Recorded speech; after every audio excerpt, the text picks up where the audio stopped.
Dedik ki, təkdə nə olmaz? Təkdə sabit olmaz, amma düzdə sabit ola bilər. İndi baxın buna. Deməli, bizdən nə istəyir? İstəyir ki, tək ədəd olsun, düzdür? Tək ədəd olması üçün tək qalmalıdır, cüt getməlidir, sabitdən olmalıdır, sabit də getməlidir. Burada tək var, görsən, yazıram tək. Burada tək var, qulaq as, tək var. Sonra bunun adı nədir? Cüt. Bunun adı nədir? Sərbəst, nə deyirik? Sərbəstlər? Sabit. Əla. Deməli dedik ki, əgər mən tək istəyirəmsə, tək qalsın, sabit və cüt getsin. Çünki təkdə sabit olmaz. Düzdür? Yaxşı.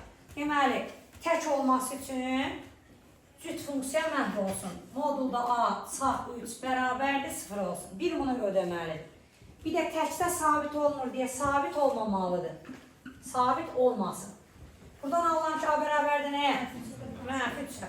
Buradan alınan ki, həm müsbət 3, həm də mənfi 3.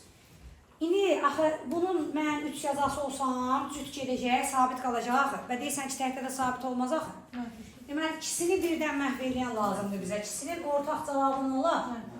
Deməli, A bərabərdir, mənfi 3. Qutardı. Həm sabit məhv olacaq, həm cüt məhv olacaq. Onda eləcə nə qalacaqdır? Tək. Təklə təkin cəmi də yenə tək olacaq. Tək funksiya. Düzdürmü? Qutardı.